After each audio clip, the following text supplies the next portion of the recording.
Essa é a segunda live do ciclo de palestras sobre literatura afro-brasileira. Sejam todos muito bem-vindos e bem-vindas a essa tarde aqui. Nós hoje temos a presença da professora mestre Mariana Antônia Santiago Carvalho, tá? Com a palestra intitulada Personagens Negros em Romances Brasileiros. Então, eu vou apresentar brevemente a professora e depois passo a palavra a ela.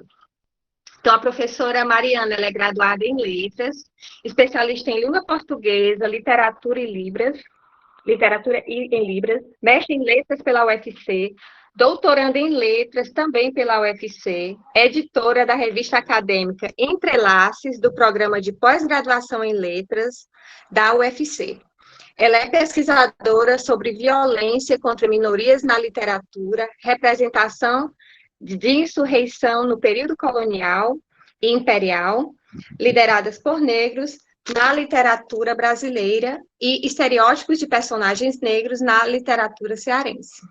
Então, professora Mariana, seja muito bem-vinda a esse ciclo de palestras.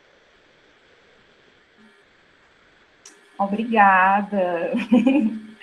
Deixa eu só entender um pouco aqui o mecanismo. Pronto. Queria agradecer o convite, né, primeiramente, professora Elisalene, dizer que eu estou muito entusiasmada, né, que a universidade onde eu me graduei, agora também está se abrindo a essas discussões tão pertinentes, né, para a sociedade atual. Eu até conversei com a professora que, durante a minha graduação, eu não tive nenhuma aula, disciplina, até mesmo nenhum professor que nos conduzisse por essa outra possibilidade de literatura, né, que é a literatura de autoria negra brasileira. E foi pós a graduação que esse mundo se abriu para mim. E até conversei com ela dizendo que, a partir do momento que eu tive contato com essa literatura, que também houve o meu reconhecimento racial enquanto mulher negra, né. E nesse processo repercutiu na minha trajetória enquanto pesquisadora, né? Foi aí, a partir daí, que eu quis também trazer isso para a minha vida acadêmica. Fiz um mestrado em cima disso, que foi sobre violência contra mulheres negras, nos romances da nigeriana Chimamanda Ngozi Adichie. E agora, no doutorado, eu estou estudando a Revolta dos Malés, que foi uma revolta de negros muçulmanos, negros islâmicos, né? E pouca gente sabe que houve a presença de negros escravizados islâmicos aqui no Brasil. A maioria deles ficou ali pela região de Salvador, Bahia, Alagoas, alguns do Rio de Janeiro. E eles eram muito bem organizados, eles tinham um ciclo de comunicação entre eles, então eles conseguiram organizar revoltas. E a maior das revoltas foi a de 1835, que é conhecida por nós como a Revolta dos Malês. E eles tentaram tomar a cidade de Salvador, porém, eles foram traídos, né? E acabou que a infantaria, a Guarda Nacional conseguiu reprimi-los. E aí eu estudo essa representação, eu consegui encontrar 6 romances brasileiros que abordam essa revolta. E aí, como pesquisadora, eu quero destrinchar como é que essa revolta ela é representada na nossa literatura. E, para hoje, a minha proposta vai um pouco fora da curva do que eu estudo, né? Que, como eu disse para vocês, é a Revolta dos Malês. Hoje eu vou apresentar para vocês a representação de personagens negros em romances distópicos brasileiros. E aí eu vou transmitir aqui para vocês, deixa eu ver se eu acerto, né? Os slides que eu fiz.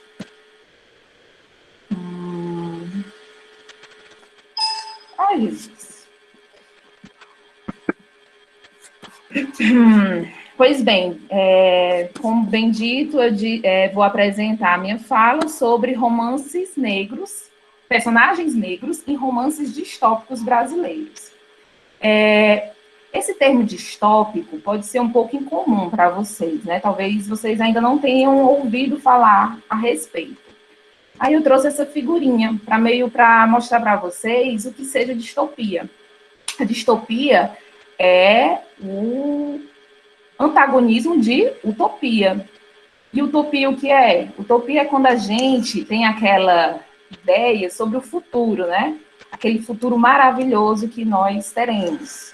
Um futuro de muito verde, que as pessoas vão cuidar bem do meio ambiente, carros voadores que não vão poluir, enfim, aquela coisa toda. Que a gente está meio caindo na real que isso não vai acontecer, né? O nosso futuro está mais para uma distopia do que para uma utopia. E a distopia, o que seria isso? É o inverso, é um futuro de governos autoritários, ausência de cultura, de fomento à educação, coisas que já estão acontecendo no presente, né? Convenhamos. Mas a distopia nos propõe isso, né? Que o futuro vai ser catastrófico, vai ser caótico. Quem dirá se sobreviveremos a este futuro, né? E aí eu trouxe essa conceituação, distopia, lugar hipotético, onde se vive sob sistemas opressores, autoritários, de privação, perda ou desespero, anti-utopia. E aí o que a gente vai ver muito nas artes, principalmente na literatura e no cinema, é a utilização da distopia como, e aqui vem a segunda conceituação, como uma demonstração hipotética de uma sociedade futura, definida por circunstâncias de vida intoleráveis. E, assim, muitas vezes a gente remete a esse futuro, principalmente representado no cinema e na literatura, como se fosse a ficção científica, né? Só que não necessariamente o futuro precisa ser aquele futuro de robôs, até do exemplo que eu coloquei, de carros voadores, não necessariamente. O futuro pode ser algo similar ao que está acontecendo no momento, como a nossa sociedade atual, mas com dispositivos que mostram uma tendência ao caótico. Então, o que eu quero dizer é que não necessariamente uma distopia é ficção científica. Porém, toda ficção científica tende a ser uma distopia ou utopia. E aí vai depender do ponto de vista, né? Do nosso ponto de vista e da colocação, da imposição do autor da obra.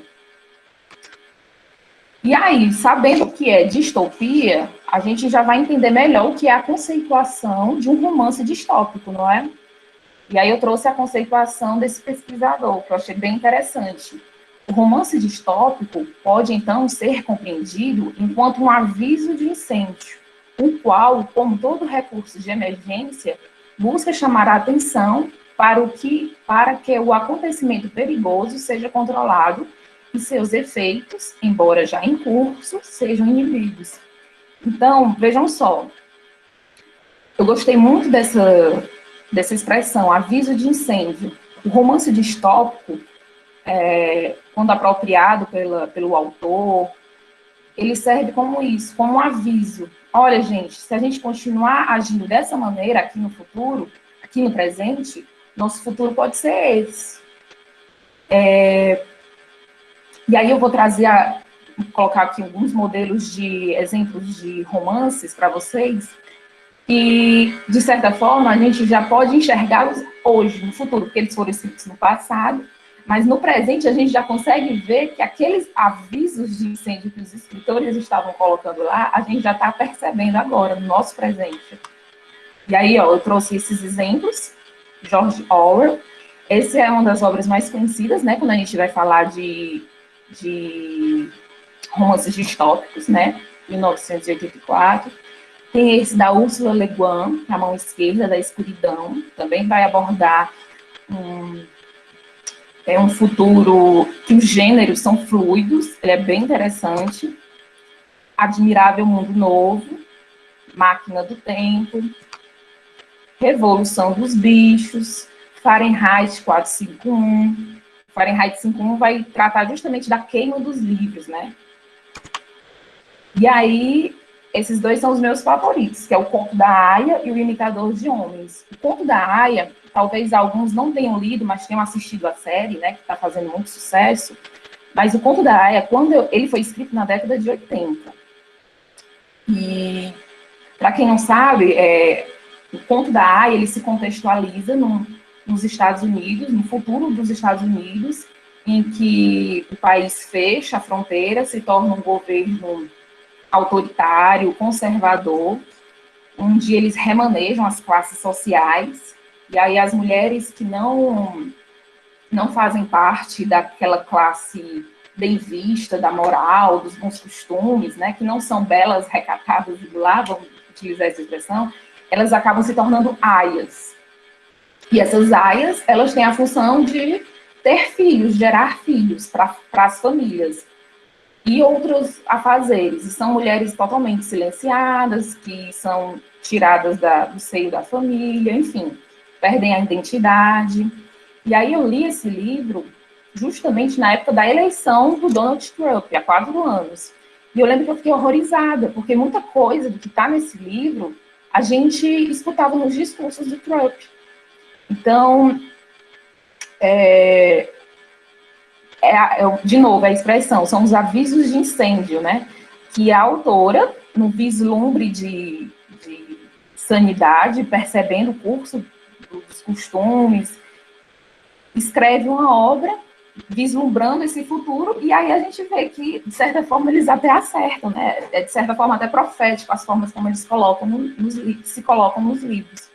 E o último livro que eu li nessa temática de romances distópicos foi esse, do Imitador de Homens, que eu achei muito interessante, e ele chegou recentemente no Brasil, é uma tradição bem recente, então não tem nem estudos, e depois que eu li, eu fiquei sedenta por interpretações, mas ainda não tem por ser tão recente esse livro. E esse livro, ele se passa num futuro de cerca de 3.000 anos, e a humanidade, existem poucas pessoas pairando pelo mundo, o mundo é totalmente dominado por robôs, e aí existem robôs nível 1, nível 2, nível 3, o mais moderno é o de nível 7, que é um dos protagonistas do romance. E esse robô, ele, por ser o mais desenvolvido, ele percebe como a humanidade está caótica, como a tendência do mundo é se acabar, se tornar um lugar inóspito. E aí ele percebe que ele não precisa mais viver, já que o curso do mundo, da humanidade, é a sua total destruição, ele percebe que para que viver nesse mundo? Então ele tenta a todo custo se matar. Porém, o software dele não permite que ele se jogue. E o interessante é porque ele é um robô nível 7. Foram construídos 100 robôs desse tipo. E todos os demais chegaram à mesma conclusão que ele. E todos conseguiram colocar fim à sua vida, né? Mas ele não consegue. De alguma maneira, ele não consegue, porque o software o bloqueia. E aí tem um elemento muito interessante, porque de todos os robôs que foram construídos no número 7, ele é o único negro. Ele foi o único programado, o único que foi desenhado esteticamente para ser um robô que fosse similar a um homem negro. E aí eu tentei procurar uma simbologia através disso, e não sei, talvez seja, o autor coloque ele como um negro, como um símbolo de um erro, não sei. Estou muito curiosa. Até instigo vocês que, se gostarem desse tema, até pesquisarem. E a humanidade, o interessante é que a humanidade está tão, os que restaram, né? Estão tão assim, abandonados, tão sem motivação para viver, que as pessoas elas se entopem de ansiolíticos, remédios para dormir e fumam maconha. E aí eu achei interessante que eu acho que aí o autor, porque esse livro foi escrito na década de 80, talvez fosse uma crítica, né, que ele estivesse fazendo ao contexto atual, né, das pessoas fumando maconha para fugir da realidade, enfim, as minhas interpretações aqui. E aí, nesse futuro, As pessoas que restaram tomam ansiolíticos em demasia e fumam maconha, para não compreender o mundo sórdido em que elas estão. É muito interessante esse livro, gente. E aí, quando a gente lê esses livros, uma coisa que a gente percebe é a ausência de pessoas negras. Todos esses livros que eu coloquei para vocês, a não ser esse do robô, mas não é nem uma pessoa, né? É um robô negro. Não existem pessoas negras nesses futuros. Não existe. E aí fica o questionamento. Por que não existe pessoas negras nesse futuro? Será que é porque elas não chegaram a esse futuro? Será que elas não foram mortas a tal ponto que não sobrou nenhum negro para viver esse futuro, mesmo que seja utópico ou distópico, enfim. E aí a gente percebe que o futuro, na lente dessas obras literárias que eu trouxe, é um futuro que não é para pessoas negras. E logo, se não é um futuro para pessoas negras, é porque essas pessoas negras foram mortas no passado. E aí, para desenhar e ilustrar melhor isso, eu trouxe esse desenhozinho dos Jacksons, né? The Jacksons. Acho que é assim que fala. Que é um desenho animado que eu não sei se ainda passa, mas eu assistia no SBT. E é um desenho futurístico que aborda essa família. E se você for assistir esse desenho, não existem pessoas negras nesse futuro dos The Jacksons. E aí eu trago de novo a conclusão. Se não existem pessoas negras, é porque pessoas negras não sobreviveram ao futuro. E não é difícil imaginar um futuro sem pessoas negras. Por quê? Porque a todo momento pessoas negras são mortas. Não são mortes naturais, são mortes, vamos dizer, que fazem parte da estrutura da nossa sociedade. É o que a gente chama de racismo estrutural. Principalmente aqui no Brasil, há uma política governamental de genocídio do povo negro. E aí quem traz essa expressão, genocídio do negro brasileiro, vai ser o Abdias Nascimento, que foi um grande intelectual do movimento negro, foi senador, um cara altamente, assim, contribuiu muito para as nossas teorias raciais aqui no Brasil, e ele tem um título chamado Genocídio do Negro Brasileiro, que ele vai explicar que faz parte da política nacional o extermínio dos povos negros. E aí eu acrescento os povos indígenas também. E aí a gente vai ver, gente, situações que vão nos mostrando, nos delineando que realmente é isso. O povo negro é alvo de um genocídio constante. E não é um genocídio que a gente liga à televisão e veja, uma família negra foi alvo de tiros. Não é só assim o genocídio, não é só esse duelo da instituição militar contra os civis. O genocídio também se dá de outras formas. E aí que eu vou mostrar um pouco para vocês, alguns exemplos. Não sei se vocês lembram, quando começou as notícias da chegada do Covid-19 aqui no Brasil, não sei se vocês lembram da Dona Cleonice. Dona Cleonice foi a primeira vítima de Covid-19 aqui no Brasil. Ela morreu em março, se eu não me engano. Dona Cleonice, ela era empregada doméstica, tinha 63 anos, e trabalhava como cozinheira na casa de uma senhora que morava no Leblon e tinha chegado da Itália. E essa mulher transmitiu o coronavírus para a Dona Cleonice. Dona Cleonice já tinha muitos problemas de saúde, colesterol, pressão alta, e veio a falecer. Ela se tornou a primeira vítima oficial de Covid-19 aqui no Brasil. E igual a Dona Cleonice, vários outros negros, várias outras pessoas pobres também morreram por Covid-19, que é o que as estatísticas mostram, que a Covid matou, se for colocar em relação de cor, muito mais pessoas negras do que pessoas brancas. Outro exemplo de como o Covid matou através do racismo estrutural foi a morte do Miguel, né, gente? Não sei se, com certeza vocês lembram que foi esse menino lá de Recife, que por não haver creches, né, a mãe teve que levar o filho, porque em plena pandemia, em pleno lockdown, a Mirtz, né, que é a mãe do Miguel, não foi dispensada do trabalho, porque, segundo as leis trabalhistas brasileiras, empregada doméstica é um serviço essencial, tal como enfermeiro, técnico de enfermagem, empregada doméstica é um serviço essencial. E aí a Mirtz, sem ter com quem deixar o Miguel, o levou. E aí a gente já sabe o desfecho da história, né, gente? Esse menino foi assassinado pela patroa da Mirtz. E aí a gente entra naquele exemplo clássico do genocídio, né, que é a violência policial. E quando a gente fala em genocídio, a gente se recorre logo à imagem da violência policial, que é uma forma também de extermínio, que é o extermínio, a forma de genocídio mais midiático, né? E aí temos a foto do João Pedro, da menina Ágata, a Marielle, né? Marielle Franco, que foi morta através da violência policial, da milícia, enfim.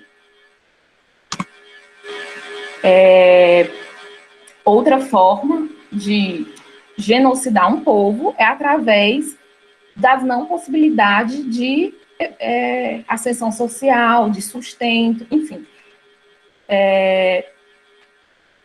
Aí eu venho para as políticas de cota, políticas de bolsa. Quando um governo traça esse plano de diminuir o acesso do povo pobre, preto, periférico, a instituições que poderão fazê-lo ascender socialmente, que poderão dá-lo visibilidade, enfim. Isso é uma forma de genocídio, é uma forma de cercear esse povo. E aí eu trouxe essa manchete: o sistema parece democrático, mas cria obstáculos para negros. Que obstáculos são esses? Foi o que eu já falei, né? Sistemas de cota, redução de bolsas, não investimento na educação pública. Tudo isso, quem são os alvos mais atingidos? O povo pobre e preto. A não representação em governos também é uma forma de genocídio, de matá-los, a não representação. E aí eu trouxe essa manchete lá de São Paulo, né? Lá em São Paulo, de todos os candidatos para prefeito de lá, só dois se lembraram da temática do racismo, que foi o Boulos e o Tato, que são dois exemplos de políticos da esquerda, né? E aí a gente olha aqui para o Brasil, ou olha aqui para o Ceará. Ceará nunca teve governador negro. Aqui a cidade onde eu moro, Sobral, nunca teve um prefeito negro. E aí, possivelmente, talvez nunca tenha, porque são muitos empecilhos na trajetória do povo negro, gente. E às vezes tantos obstáculos que os desmotivam. Outra forma de cerceamento é o preconceito religioso. Agora, muito se fala agora, né, na cristofobia. E aí, partindo do pressuposto que a cristofobia é verdade, imagina que tristeza, né? Você ser de uma espiritualidade que você acredita em Jesus Cristo, que você quer viver a sua liturgia da sua igreja, que você quer participar publicamente, quer manifestar publicamente a sua fé, mas você não pode, porque você está inserido numa sociedade cristofóbica. Agora, transfira isso para a realidade do povo preto, praticante de candomblé, umbanda, que há anos sofrem preconceito religioso, que há anos tem que se esconder suas práticas, seus ritos, da vigilância da sociedade racial, que os vê como adoradores satânicos, aquele discurso mesmo racista, porém com aquela desculpa, né? Com aquela adversativa. Não, mas eu tenho amigos negros. Não, mas que a gente sabe que é racista, né? E aí imagina você não ter a liberdade de você vivenciar a sua religiosidade plenamente. Como isso atinge a pessoa? O nutricídio também é uma forma de genocídio, porque, vejam bem, a maioria da população brasileira ganha um salário mínimo. Um salário mínimo, gente. Às vezes eu fico pensando, né? Um salário mínimo, o mínimo do mínimo. E com o salário mínimo, você consegue pagar aluguel, comprar comida ao longo do mês, comidas saudáveis, você consegue ter seu momento de lazer, você consegue comprar um presente para um ente querido.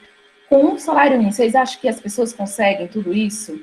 Logicamente que não. Algumas áreas vão ser preteridas, e a alimentação vai ser uma delas. Então, quando a gente vai ver estatísticas, a gente percebe que o povo negro são as pessoas que mais têm problemas de coração, colesterol, pressão alta. Por quê?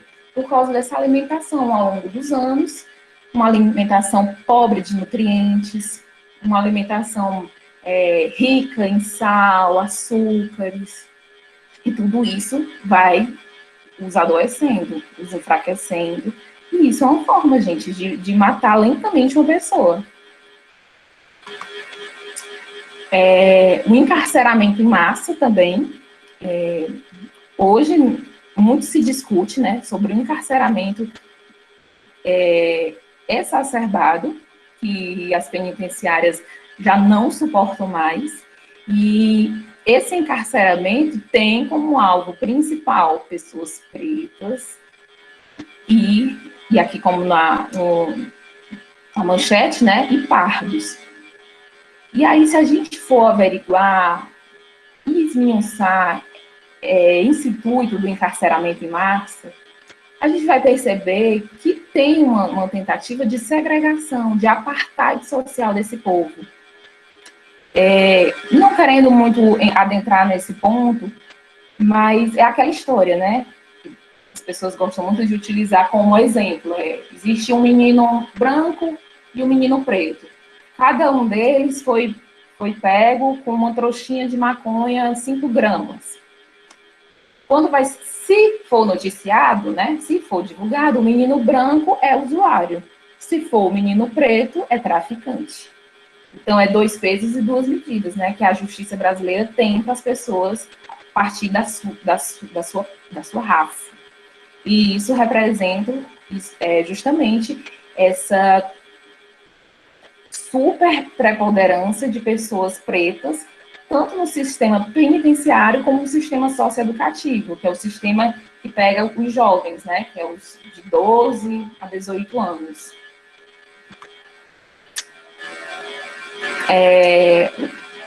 A política antidrogas é uma política que, quando você escuta, assim, nossa, é super viável, precisamos de uma política antidrogas. Porém, quando a gente vai olhar com mais atenção, essa política antidrogas, ela visa principalmente as pessoas pobres, pretas, muitas delas com esse perfil de moradores de rua. E não nos surpreende que exista um projeto de lei que queira promover a esterilização de mulheres usuárias de droga. E partindo disso aqui, dessa premissa de que a maioria dos frequentadores, da maioria dos usuários de drogas são negros, quem será a cor dessas mulheres que vão ser esterilizadas? A maioria, com certeza, serão mulheres negras, com certeza. E aí eu trouxe a manchete: projeto de esterilização de mulheres dependentes químicas é denunciado pelo Conselho de Saúde. Quando a gente vai atrás desse projeto de esterilização, não é algo recente. Já houve um projeto, não é nem projeto, ele foi concretizado. Esterilização de mulheres negras nos Estados Unidos, na Venezuela, no México. Existem vários exemplos de que mulheres pertencentes a grupos minoritários, e aí ressalvas, né, a grupos minoritários, foram alvos de política de esterilização. E aí, quando a gente vai ver essa política de esterilização, ela não é para beneficiar a mulher. Primeiro, que por que esterilizar essa mulher, né? Tirar a liberdade dessa mulher é algo coercitivo. Mas essa política de esterilização, ela bebe de fontes eugenistas. E aí, como assim eugenistas? Mais à frente eu vou falar um pouco sobre a eugenia para vocês. Mas o que se propõe é que essas mulheres negras não se reproduzam. Reprodução dessas mulheres, logo não teremos pessoas negras, mais pessoas negras na sociedade. Interromper o curso de uma raça. E aí tem essa manchete, né? Eles são o futuro do Brasil. O futuro do Brasil é esse monte de criancinha aí, branca. Se aquelas demonstrações de genocídio que eu mostrei para vocês, aquelas ferramentas de assassinato do povo negro são feitas com sucesso, o futuro é justamente esse, gente. De um monte de gente branca, né? Porque o povo negro vai morrendo ao longo do curso do tempo. Seja pela violência policial, seja pelo nutricídio, seja pela falta de acesso a possibilidades de dignidade. Essa é a tendência natural mesmo, que o futuro seja branco. E aí, o tema da eugenia. A eugenia, ela nasce, ela ganha força a partir da teoria da seleção natural de Charles Darwin, né? Só que aí, grupinhos assim, racistas se apropriaram da eugenia, da conceituação de eugenia, das ideias do Charles Darwin, para aplicar nos seres humanos. E aí ganhou-se o nome de darwinismo social. Mas vamos ver aqui a conceituação de eugenia. Eugenia, biologia, teoria que tenta criar uma seleção que contendo o que está presente na espécie humana, se pauta nas leis da genética. Eugenismo, ciência que busca pesquisar o processo de aprimoramento genético da espécie humana. Então, essas pessoas, esses racistas que defendem a eugenia, o que é que eles defendem? A partir dos estereótipos dos negros, dos indígenas, dos grupos que não são brancos, eles defendem que essas pessoas carregam em si, geneticamente, vícios, carregam desvios morais, e, portanto, essas pessoas não deveriam existir, deveriam morrer, deveriam serem esterilizadas, e que a raça branca, que é a raça, por eles, considerada a melhor raça, a melhor desenvolvida, que ela domine a humanidade. E que quem não é branco seja morto, enfim, seja afastado da humanidade, né, do centro. Trouxe essa figurinha, né, para ilustrar bem como era a defesa que os eugenistas davam para a sua suposta ciência, porque foi tamanha a forma como cientistas, intelectuais abraçaram a ideia eugenista, que a eugenia ganhou o status de ciência, a tal ponto que havia congressos, havia revistas, havia livros e, que eu vou mostrar para vocês, havia romances que abordavam e defendiam a eugenia. E aí ele tem essa figurinha, né, que mostra que, ó, a pessoa branca tem a formação do crânio de tal maneira, a pessoa negra já tem de outra, e aí vem o chimpanzé. E aí eles querendo defender que os negros estão muito mais próximos dos chimpanzés do que dos brancos. Logo, as pessoas negras, elas seriam selvagens, elas seriam animalizadas. E o branco não, o branco é o homem ideal, é o racional, é a inteligência em figura. E os negros não, os negros já estão mais para animalização do que para humanidade. E aqui no Brasil houve um abraço bem acalorado de intelectuais, de médicos, de cientistas, às ideias eugenistas que tiveram sua conceituação, né? Principalmente ali na Europa e Estados Unidos. E aí, como o Brasil adora beber coisas de fora, né? Beberam também a eugenia. E aí, o principal articulador do movimento eugenista aqui no Brasil foi esse farmacêutico aí, Renato Kell. E aí, ele foi um cara altamente engajado. É tanto que ele fundou Sociedade Eugênica em São Paulo, fundou o Boletim da Eugenia, fundou o primeiro Congresso Brasileiro da Eugenia. E aí a gente percebe que a eugenia passou a ser uma política federal, porque houve uma Comissão Central Brasileira de Eugenia que atuava junto ao governo federal, entendeu? Então, os governos estavam assim, ó, com as ideias eugenistas, estavam em concordância. E aí eu trouxe alguns nomes, né, de renome que foram eugenistas, né? Esse Fernando Azevedo, que foi quando a gente vai ver a biografia dele, é um cara, assim, que, nossa, fez a diferença no Brasil, porque ele contribuiu muito para a educação, foi da Academia Brasileira de Letras, e era um cara eugenista, que defendia a raça branca como a raça ideal, e que negros e indígenas deveriam morrer, ou então serem separados da sociedade. Tem o Afrânio Peixoto, que é médico e também foi romancista, ele tem vários romances. Tem o Belisário Pena, médico, Miguel Couto, médico, Vital Brasil também. Esse Vital Brasil, quando você vai olhar a biografia dele, nossa, foi ele que criou vários tipos de soro contra picadas de escorpião, aranha. É um cara de super renome dentro da área dele, né, da medicina. Só que altamente engajado com a eugenia. Defendia veementemente que negros tinham propensão a crimes, a vadiagem, que distúrbios mentais estavam mais associados a pessoas negras e também a miscigenação, né?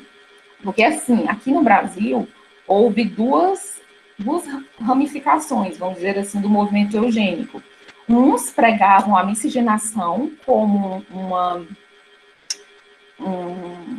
uma ferramenta para embranquecer a população brasileira. Então, eles promoviam, eles defendiam que sim, que o povo branco e o povo preto tinha que se misturar, porque daqui 100 anos todo mundo do Brasil ia ser branco por conta dessa miscigenação. Outros já não. Outros já defendiam o genocídio, a morte, ou então a retirada de pessoas pretas de volta para a África. Eles defendiam isso, de mandar eles de volta para a África. Então, havia essas duas vertentes. Aqui no Brasil, também foi muito forte essa questão da antropologia criminal. O que é isso? Essa antropologia criminal, ela a partir dos estudos do crânio, a partir da raça, poderia já supor que aquela pessoa seria um perigo para a sociedade. Então, um dos principais defensores disso foi Nina Rodrigues. Quem inventou essa história de que pessoas negras têm mais tendência a cometer crimes, essas coisas todas, foi um cientista italiano, Cesare Lombroso. E aí as ideias dele foram super bem aceitas, a tal ponto que Nina Rodrigues, que hoje bem se sabe, era um mestiço, mas fingia que não era, né? Achava que todo mundo via como branco. Nina Rodrigues, ele foi um cara que aceitou, assim, de braços abertos essas ideias. E E ele foi um cara de grande renome, a tal ponto que ele também, hoje, ele tem muitos estudos sobre os povos negros. E aí, esses estudos dele sobre os povos negros aqui do Brasil é recheado de preconceitos raciais baseados nessa antropologia criminal que ele defendia veementemente. E aí chegamos no nosso primeiro autor e primeira obra, né? Que é Monteiro Lobato. Monteiro Lobato é uma figura assim, altamente controversa. Existe aquela história, né, de defender o autor da obra. Eu não sou muito adepta dessa história de separar o autor da obra. Não sou muito. Só que o Monteiro Lobato, gente, ele é uma criatura assim que você não consegue ler ele. Primeiro, ele era genista, isso era claro e evidente. Ele não fazia, não escondia isso. Ele era cara eugênico. Mas Monteiro Lobato, como na figura de editor de livros, de um cara de fomentar a educação, fomentar a leitura aqui no Brasil, ele é um cara extremamente importante. Importante, inclusive, para nomes que a gente conhece hoje, tipo Lima Barreto. Lima Barreto teve suas primeiras publicações graças ao Monteiro Lobato. Monteiro Lobato foi um dos primeiros que acreditou no Lima Barreto. E até na produção de escritoras femininas aqui no Brasil, o Monteiro Lobato foi um cara que instigou muito, que tirou dinheiro do bolso para essas mulheres publicarem suas primeiras obras. Porém, tem esse lado racista dele, né? Ele era um cara altamente que defendia veementemente a higiene da sociedade brasileira. E antigamente se chamava sanitarismo, uma coisa assim, higiene e sanitarismo, que era uma limpeza da sociedade. Mas essa limpeza não era só uma limpeza assim, das ruas, era uma limpeza das pessoas em si. Acreditavam que as pessoas eram responsáveis pela sociedade ser tão violenta, pela sociedade ser tão caótica, e essas pessoas eram pessoas negras, né? Na cabeça deles. E aí temos a obra dele, que é o Presidente Negro. Presidente Negro ou Choque das Raças, que foi uma obra que ele publicou em folhetim, em forma de folhetim. Ele publicou em 1926, bem no auge das ideias eugenistas aqui no Brasil. E esse romance é um romance que aborda o futuro de 2228, ou seja, ele publicou esse romance em 1926, visualizando 1.200 anos, será? Ai, não sei, gente, agora me deu... A pessoa de letras bateu, mas ele visualizou isso. 2000, o governo americano, porque esse romance ele é muito peculiar, ele vai abordar a eleição dos Estados Unidos no ano de 2228. São 3 personagens principais no romance. É o Ayrton, o cientista Benson e a filha desse cientista, que é a Miss Jane. O Ayrton, ele sofre um acidente, e aí ele é recebido, acolhido por esse cientista, o Benson. E esse Benson mostra para ele um instrumento que ele criou, que é o porviroscópio. Esse porviroscópio, ele consegue ver o futuro. Através desse aparelho, você consegue ver o futuro. E o Ayrton fica fascinado com isso. Pula algum tempo, Ayrton vai visitar o cientista novamente e descobre que ele morreu. E antes de morrer, ele destruiu o porviroscópio. Porém, a filha dele, a Miss Jane, sabia de muita coisa do futuro e começa a narrar pro Ayrton coisas que iriam acontecer no ano de 2228. E aí que a gente vai ter contato com várias ideias bizarras a respeito da questão racial e algumas coisas até que a gente hoje pode comprovar que realmente aconteceram, porque tem um momento do romance que o narrador narra que as pessoas não leem mais jornais em forma física. e sim em telas na televisão.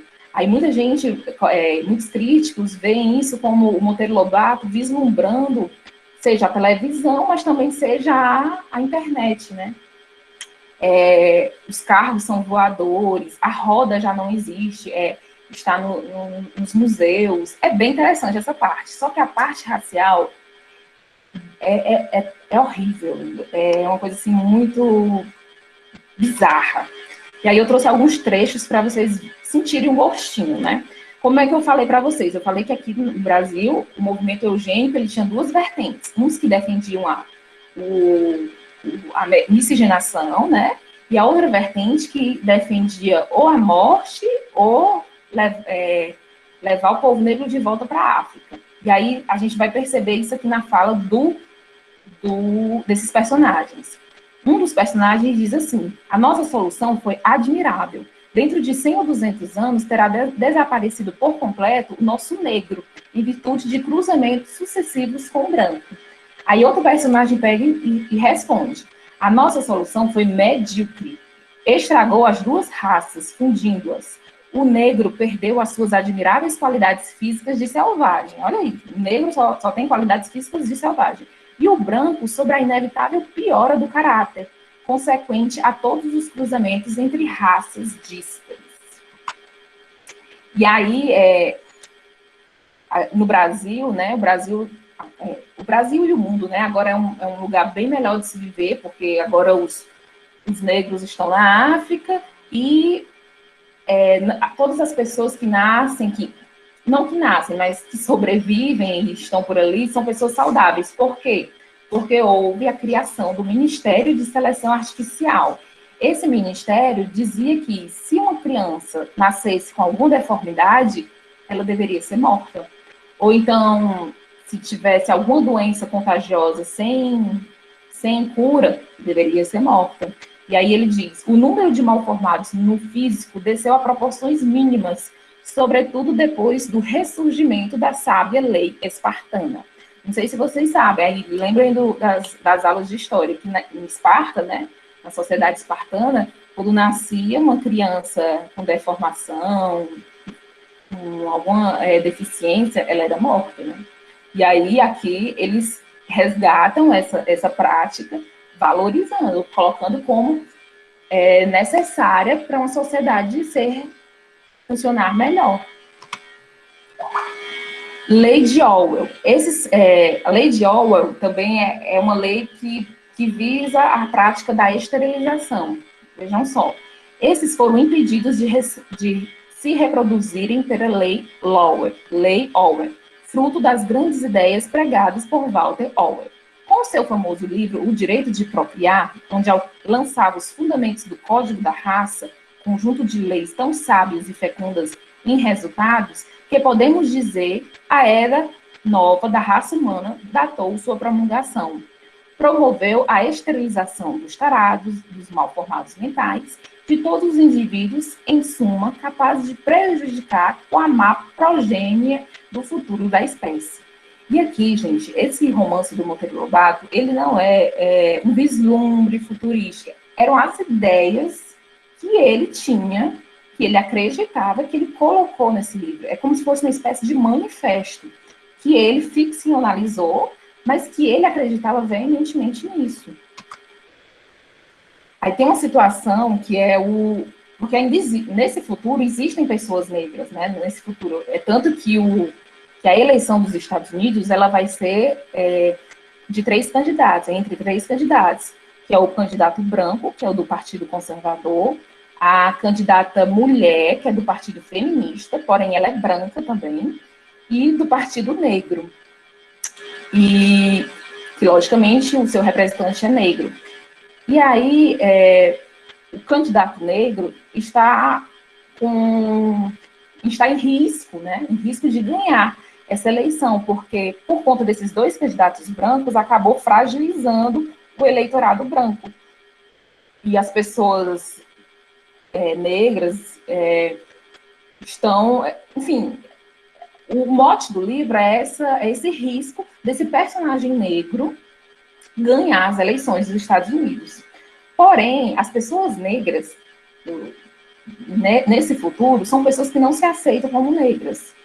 Elas passam por procedimentos, usam cremes clareadores.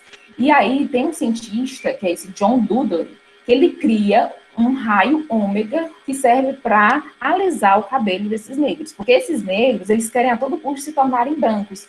Só que os brancos tiram chacota, sarro desses negros, porque nada que eles façam o farão se tornar brancos. Vão se tornar uma caricatura bizarra da branquitude. E aí, esses raios ômegas, que tem como intuito alisar o cabelo, também tem uma outra finalidade, que é esterilizar as pessoas que passam por esse procedimento. Vejam novamente essa questão do instrumento de esterilização, justamente para interromper a reprodução de pessoas negras. A outra autora que eu trouxe é a Dalzira Bittencourt, que é uma escritora que está ali juntinha com o Monteiro Lobato. Eles são da mesma época. A Dalzira Bittencourt é uma mulher que, quando você vai ler a biografia dela, nossa, essa mulher era para ser uma heroína brasileira, porque abriu creches, foi uma das primeiras pessoas a perceber a importância da educação infantil. Dentro do movimento feminista, ela foi uma pessoa muito, muito empenhada. Ela faz parte da primeira onda feminista, então ela é uma teórica, ela tem escritos sobre a importância da mulher dentro da sociedade. Era uma mulher altamente engajada socialmente. E eugênica, racista, porque ela defendia que mulheres negras deveriam ser esterilizadas. Que um dos grandes problemas sociais é porque as pessoas pobres se reproduziam muito, tinham muitos filhos, e isso era um problema para a sociedade. Ela tinha umas ideias bem iguais àquela lei espartana, que pessoas com deficiência não precisam viver, elas são um empecilho para o progresso, que elas deveriam morrer. E ela cria esse livro, que é Sua Excelência, a Presidente da República do ano de 2500. Esse livro, se você não olhar numa perspectiva racista, se você for uma pessoa altamente ignorante, que não está nem aí para isso, para questões raciais, você vai ler isso aí, você vai ficar, nossa, muito interessante esse livro. Nós temos, a proposta desse livro, a protagonista, é a Mariângela de Albuquerque, que aos 28 anos se torna presidente do Brasil. Ela é formada em Direito e Medicina, é uma moça muito bonita, muito bela, e governa o Brasil muito bem.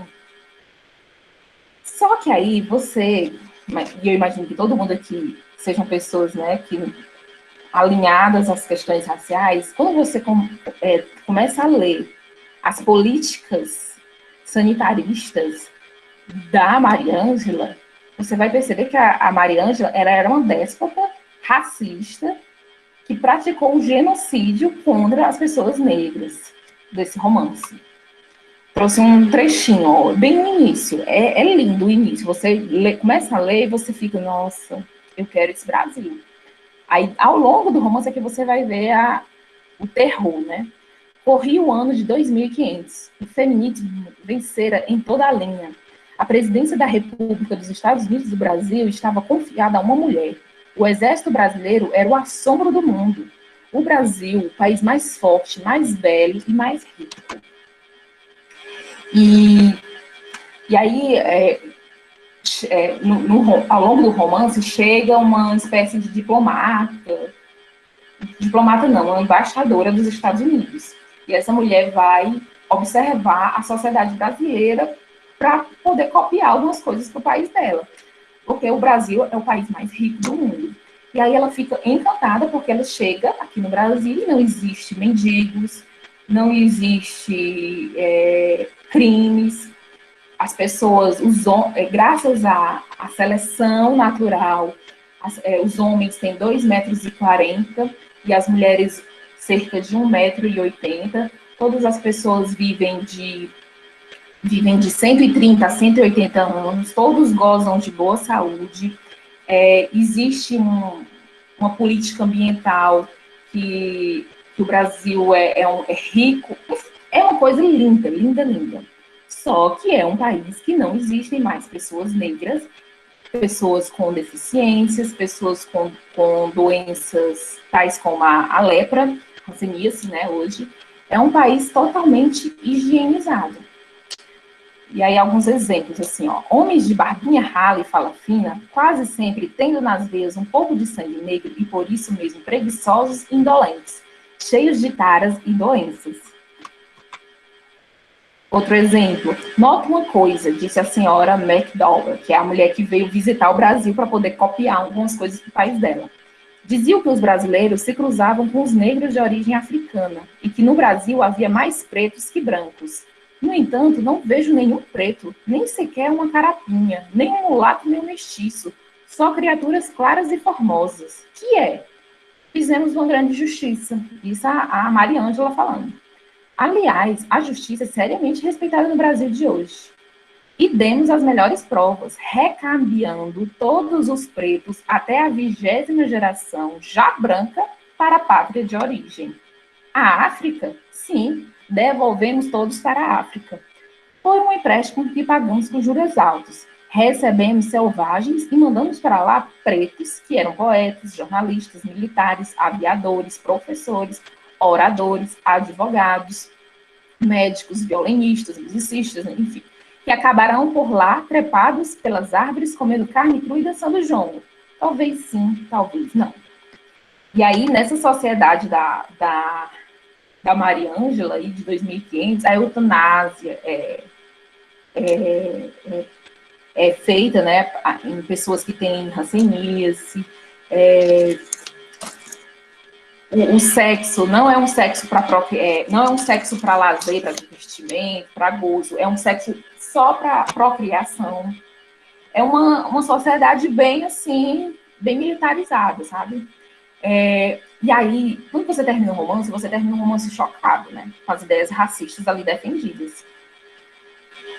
Aí o pior é quando você vai ler as apreciações, que são comentários de outros escritores, outros intelectuais a respeito da obra. Aí eu trouxe algumas para vocês sentirem um gostinho de como essa obra foi bem recebida, que é chocante. Que maravilha não será a avaliar pelo quadro rápido que você pinta. Que delícia viver no ano de 2500. Mas quanta audácia, menina. Onde descobriu você tais reservas de coragem para arrostar todos os preconceitos atuais e propugnar medidas maravilhosas? Parabéns. Você é muito maior do que eu supunha. Monteiro Lobato. Olha aí, que grande salvo de palmas para ele. Outra opiniãozinha. É um livro de amor e de fé, inspirados um e outra na ciência. Pereira da Silva. Lê-se de um fôlego o seu trabalho, tão útil e atual que ele é. Padre Assis Memória. Eu não conheço no Brasil nada que valha tanto quanto este pequeno livro, como um programa de reformas políticas, morais e sociais. E de todas essas reformas, urge que realizemos. Admirei sua fina cultura e imaginação poderosa, junto ao certo humorismo que muito nos recreia o espírito.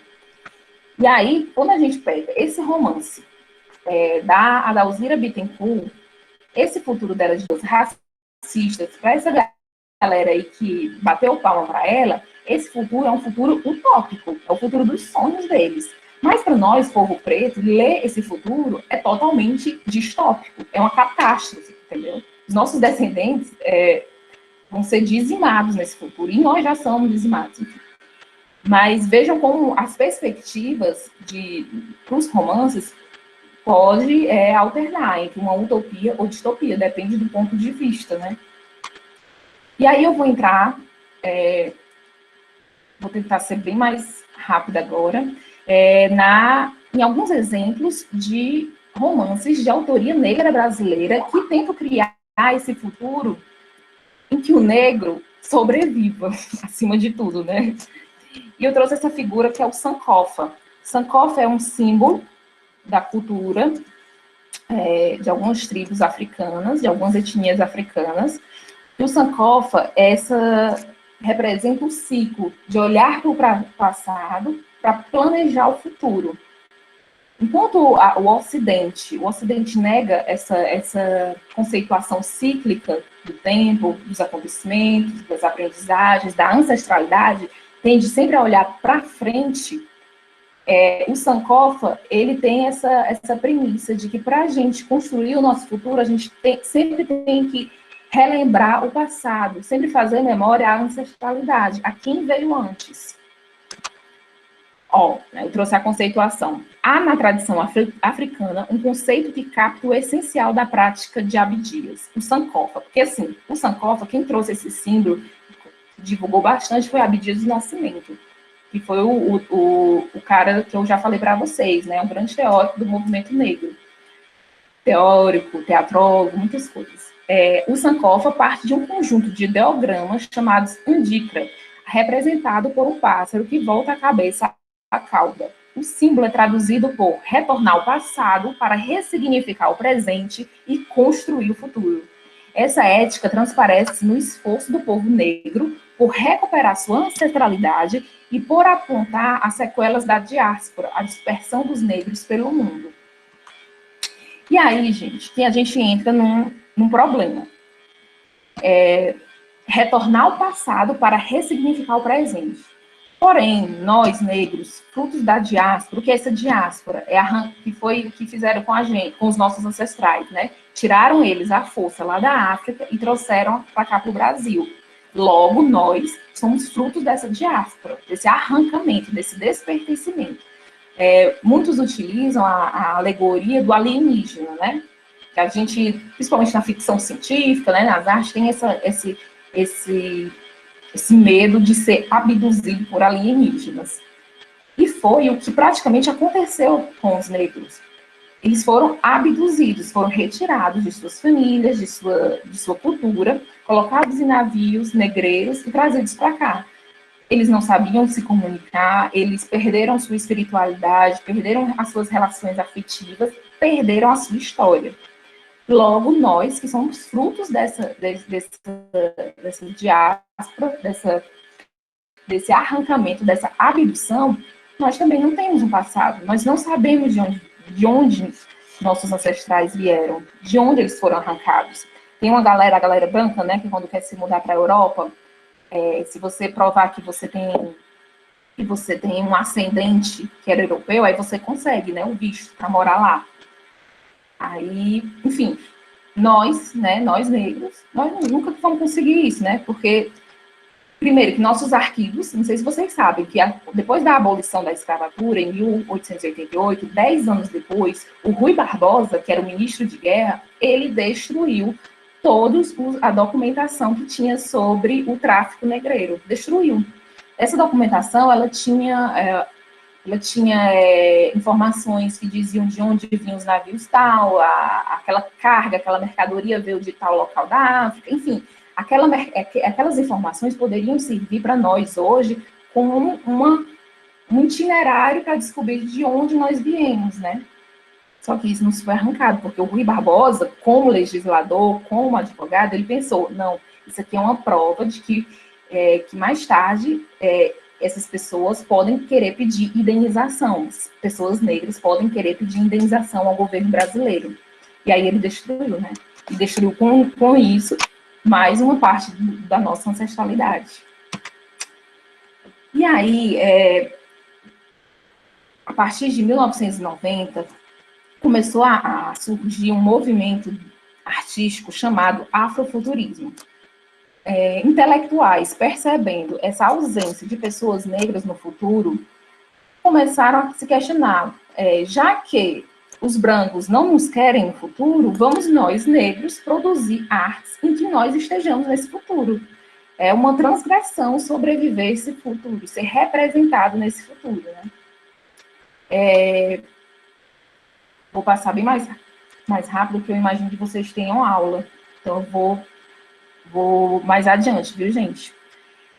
O afrofuturismo, ele tem essa vertente de voltar ao passado para ressignificar o presente, tal como a Sankofa, e prever um futuro brilhante, um futuro utópico para esse povo preto.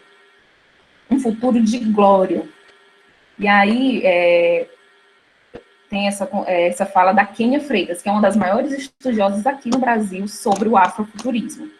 São essas voltas de olhar para o passado e desafiar a narrativa, imaginar além, imaginar nas brechas, contar de outra forma, que não é desviado esse processo real e histórico, não é uma invenção da história, é entender que essa história oficial que chega para a gente já é uma história fabulatória e que existem outros meios de contá-la. Ou seja, o afrofuturismo ele se reapropria dessa história oficial, essa história que nos é ensinada na sala de aula, e, por meio da fabulação, imagina uma outra narrativa. Uma narrativa que não seja só de dor, de sofrimento, e uma narrativa de sobrevivência no futuro. O afrofuturismo é uma espécie de mola propulsora, ou de um gatilho, que vai gerar uma série de reflexões, que aí sim vão transformar nossa realidade e que podem trazer objetivos a serem conquistados. Mas, essencialmente, ele traz a reflexão para a gente entender onde queremos chegar e o que queremos conquistar. Isso provoca um movimento de crítica, também da nossa situação do presente. Completa Morena. Nesse conceito, o movimento passa a ser visto como uma ferramenta antirracista, porque fala para a pessoa negra que ela tem uma história, para além da escravidão, que existe cultura, matemática, biologia, entre tantas outras coisas, mas principalmente humanidade. Vejam só, o povo negro se apropria dessa arte, que por muitas vezes o mata, uma arte por muitas vezes racista, se apropria dela, dando uma nova roupagem, dando uma característica racial, uma importância racial.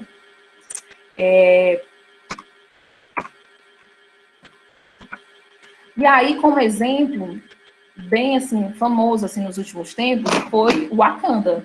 O Wakanda é essa sociedade que se escondeu por muitos anos, né? Por muitos anos, bem no centro da África. E o Wakanda é essa sociedade altamente desenvolvida, muito desenvolvida. E o Wakanda representa isso, é o povo negro, inteligente, rico em ciência, rico em diversas propriedades, que essa ideia racista nos tira, né? Nos deslegitima. Aí o afrofuturismo, ele não está só apenas no cinema, na literatura, ele também já está na música, com essa cantora, que é a Janelle Monáe, já está na moda. O afrofuturismo, ele se espraiou em várias áreas dentro da arte. E aí eu trouxe, como exemplo de afrofuturismo aqui no Brasil, duas obras. A primeira é da Aline França, que é essa autora baiana, que publicou, em 1981, A Mulher de Aleduma. A Mulher de Aleduma é um romance que vai abordar a raça negra chegando ao mundo. No romance, a autora coloca que o povo negro é um povo alienígena, é um povo extraterrestre. Eles pertencem a um planeta chamado Ignum. E que, milênios atrás, um deus enviado, que é o deus Aleduma, vem para o Brasil e coloca, o Brasil não, para a Terra, especificamente na África, e lá ele coloca um casal de negros, tal como a alegoria do Adão e Eva. E esse casal que vai ser responsável por se reproduzir e produzir uma população negra na África. E ele, antes dele ir embora, ele profetiza, o nosso povo vai ser alvo de muita dor, de muito sofrimento, serão espalhados pelo mundo. Mas, em um futuro, eles vão se reagrupar, vão se reunir. E aí eu trouxe um trechinho bem do início do romance. Em um certo continente da Terra, há milênios de anos atrás, proveniente do espaço longínquo, surgiu um negro de aparência divina, com a missão de iniciar a proliferação de uma raça que futuramente viria a se tornar, na história desse continente, um componente de relevante importância. Era Aleduma, um deus negro, inteligência superior, vindo do planeta Ignum, governado pela deusa Salópia. Seu porte altivo, pele reluzente, ligeiramente corcunda, com pés voltados para trás, barba trançada, caída até o chão, dava-lhe um aspecto singular. Veio para a escolha do local onde se desenvolveria a raça negra. E aí a raça negra, depois que ela é dispersada pelo mundo através do tráfico negreiro, os que chegam aqui no Brasil, eles, através da estratégia do aquilobamento, eles se aglutinam numa ilha chamada Conijá. Essa ilha fará com que eles vivam por um bom tempo reclusos, tendo sua comunicação, porque tem uma moça que ela fica à frente da comunidade, e essa moça ela está em constante comunicação com a deusa Salópia.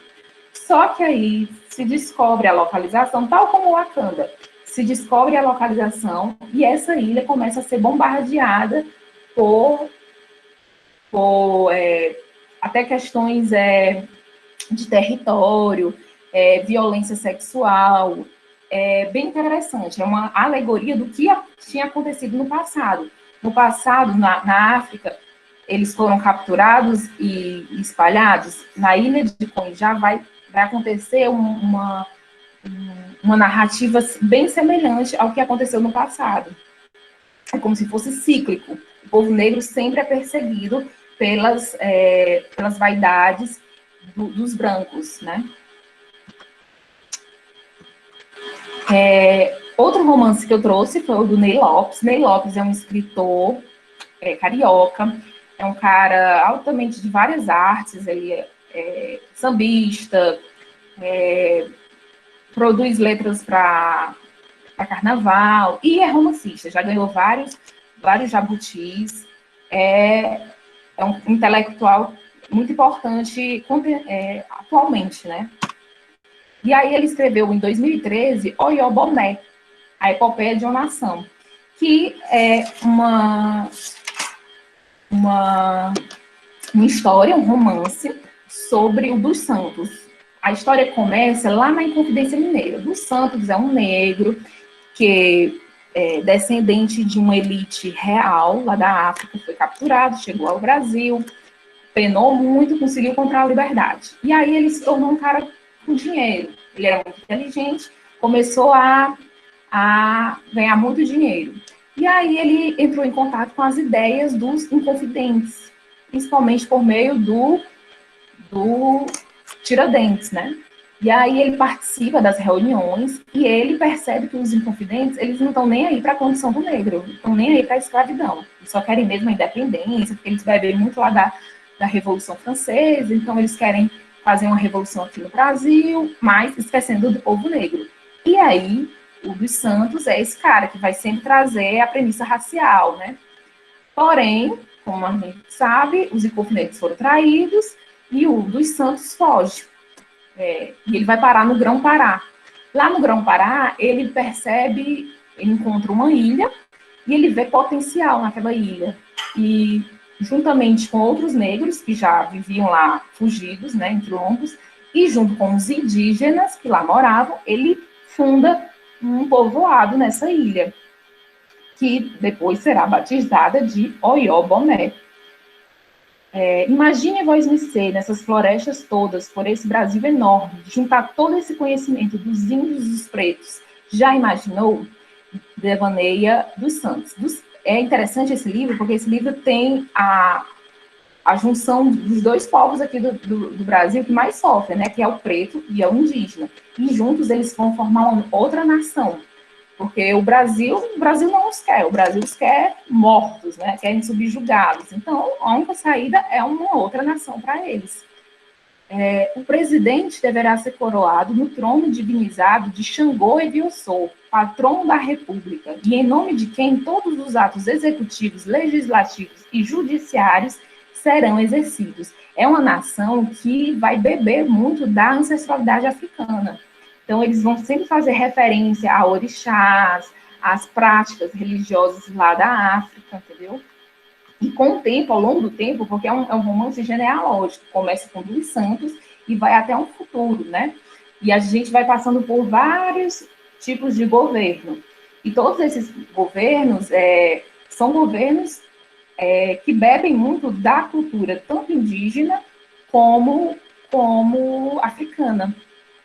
A tal ponto que o português, que vai ser a primeira língua entre eles, vai sumir, vai criar outro idioma, outra espiritualidade.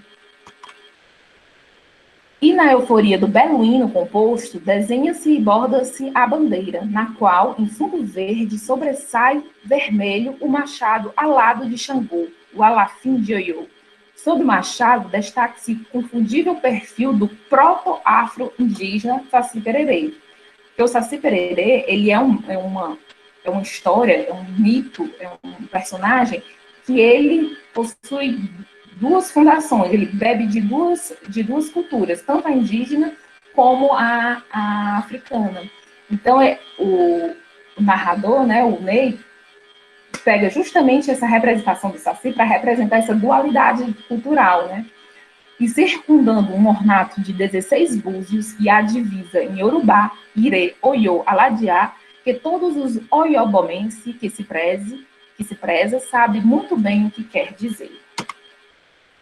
E aí o que fica dessas duas obras, né, de autores negros brasileiros, é que o futuro do negro aqui do Brasil é um futuro fora do Brasil, né? Que a única saída para a nossa sobrevivência que está nas obras, né, é uma outra nação, um outro território para a gente. É o que fica dessas duas obras, né? E é isso, gente. Muito obrigada. Acho que me estendi muito. E para quem quiser contato comigo, esse é o meu e-mail. Obrigada.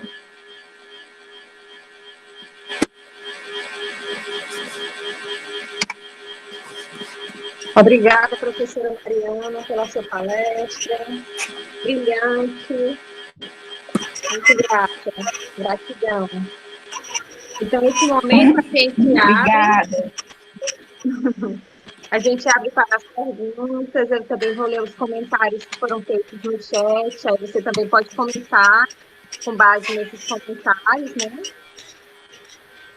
Então, quem se sentir à vontade, pode ligar o microfone e falar, fazer a pergunta diretamente para ela, enquanto eu faço esse trabalho aqui com o chat.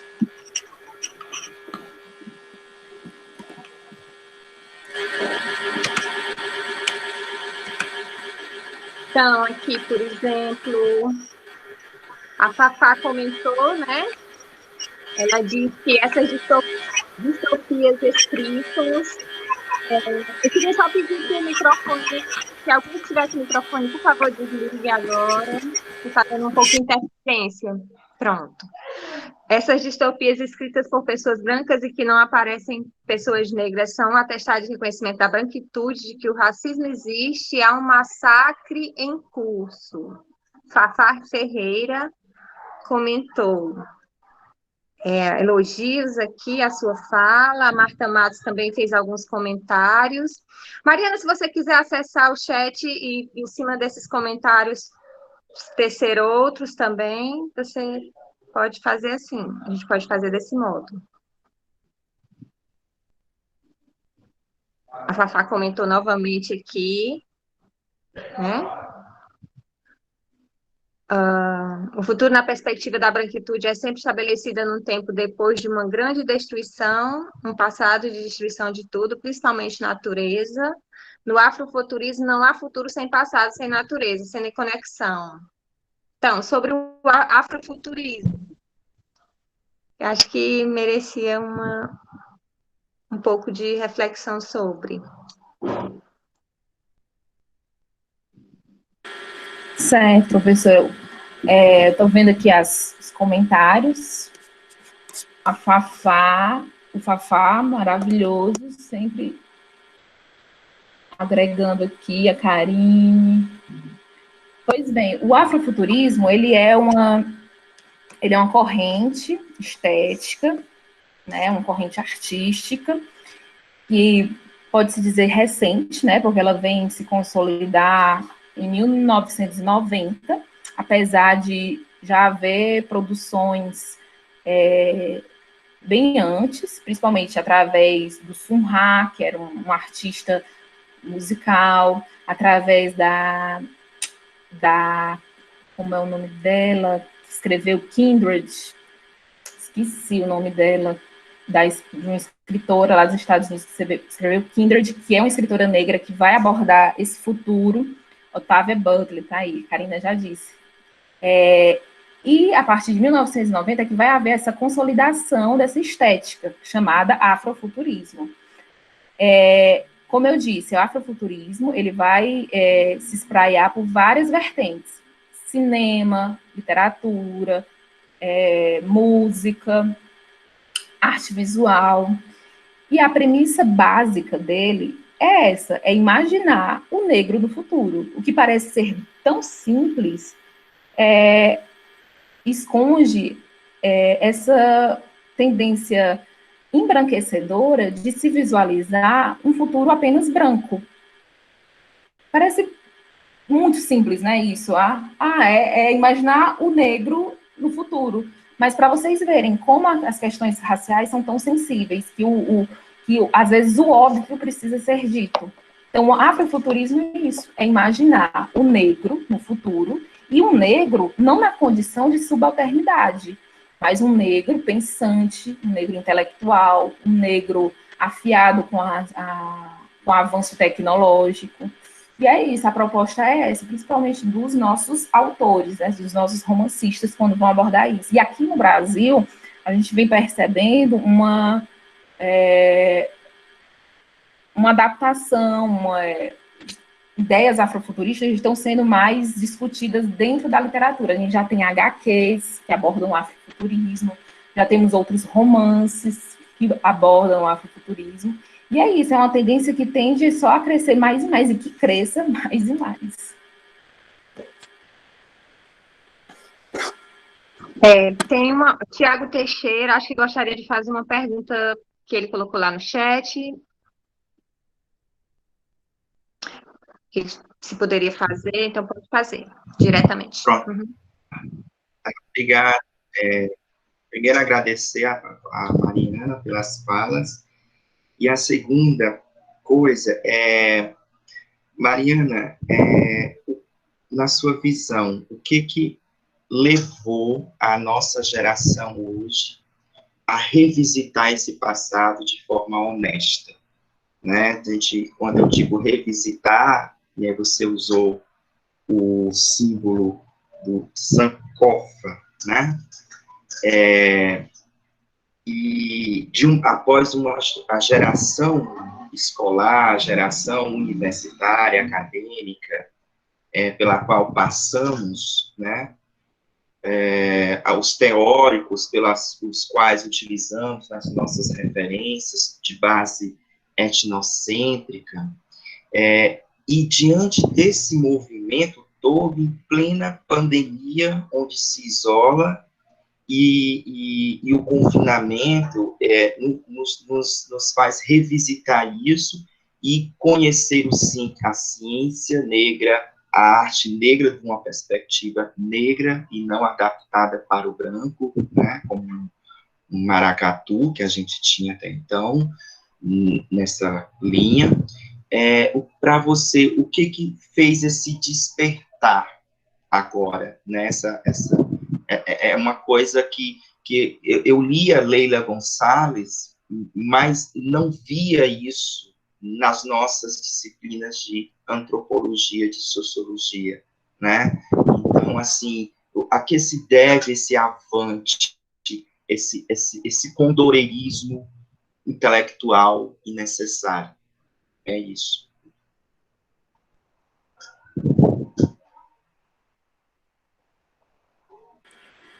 Bem, essa estratégia, né, tal como Sankofa, né, olhar para trás para compreender o nosso presente e vislumbrar um futuro, né? Isso é uma premissa, eu não sei vocês, pessoas negras, mas eu, enquanto pessoa negra, eu sentia muita falta da minha história, de saber dos meus ancestrais, saber, enfim, de onde eles vieram. E penso que isso seja uma ausência, uma lacuna que muitas pessoas negras sintam, né? A gente vê, o exemplo que eu coloquei, aquela coisa bem branquitude, eu falo alto porque eu sou descendente de italianos.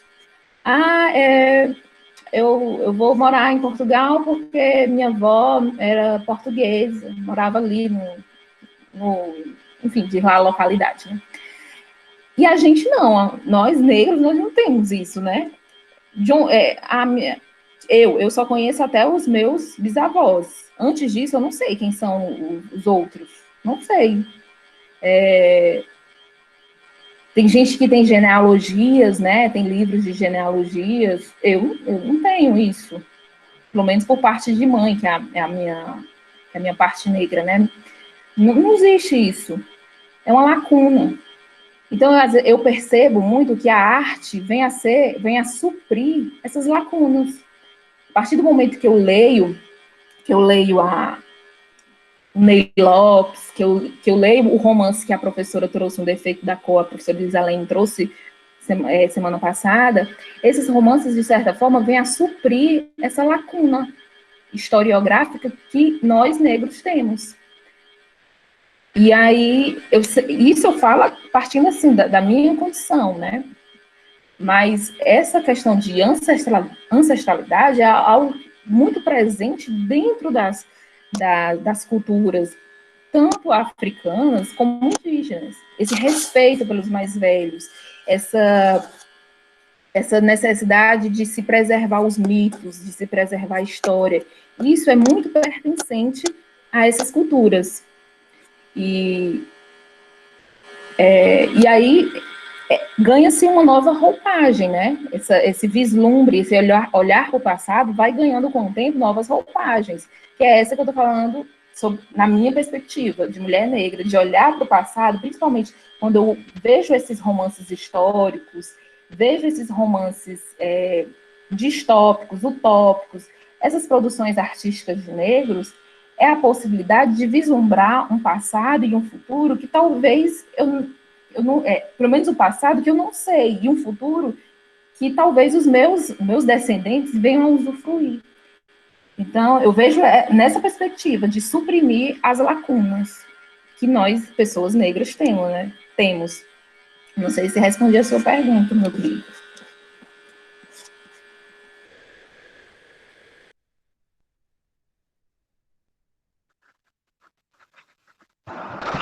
Então, vamos lá, continuando aqui pelo avançar da hora, acho que a gente tem mais tempo para uma interação, porque alguns têm aula, né, agora no turno da noite.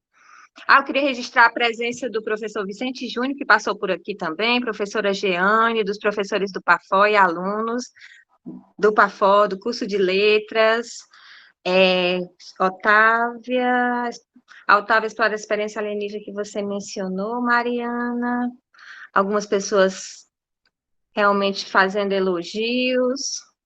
A Marta Matos, mais à frente, tinha indicado algumas séries também, essa questão de olhar o passado, tentando ressignificá-lo, né, abordada na série Lovecraft Country, da HBO, baseada no livro Território Lovecraft.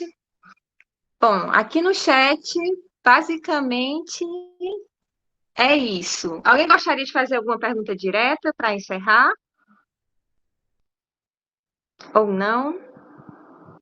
Mariana, você gostaria de comentar mais algo do chat? Ou a Eli está dando parabéns? Uhum. Não, professor, eu vi que a galera se engajou bastante aqui, foi complementando minhas falas, foi colocando outros pontos, foi bem, bem rico aqui o chat. Tá bem. Então é isso, gente. A gente encerra esse momento com a participação, né? Agradecendo a participação da professora Mariana, com esse tema tão rico para o nosso ciclo de palestras. E já anuncio a terceira live na próxima sexta-feira, com a professora que estava aqui também, né? A Karina, professora mestra Karina de Moraes e Silva, com a palestra intitulada. Era ela, né? Karina, que estava aqui? Sim, justamente. Ok. A palestra intitulada A Literatura Negra como Quilombo no Interior da Literatura Brasileira. Imperdível também. Então, gente, quem tentou se inscrever e, por acaso, não conseguiu lá no evento Uva, nós vamos ver enquanto já estão inscritos para ver se tem possibilidade de ampliar o número de vagas, tá bem? Mas, de qualquer forma, quem aqui está, que não conseguiu se inscrever, deixe o seu nome na lista de frequência, que não haverá prejuízo. A gente tenta encaixar todo mundo, incluir todo mundo. Então, muito obrigada por todos vocês que aqui estiveram. Muito obrigada mais uma vez, Mariana. Se você quiser se Nada, despedir. eu que agradeço. Tá bom. Eu que agradeço aos convites, agradeço ao público que ficou aqui comigo, aguentando, e fico aberta aí a novos convites, viu? Obrigada. Tá bom, vamos fazer essa ponte. Então, boa noite a todos e a todas, tenham um ótimo final de semana e até próxima semana, sexta-feira. Tchau, tchau.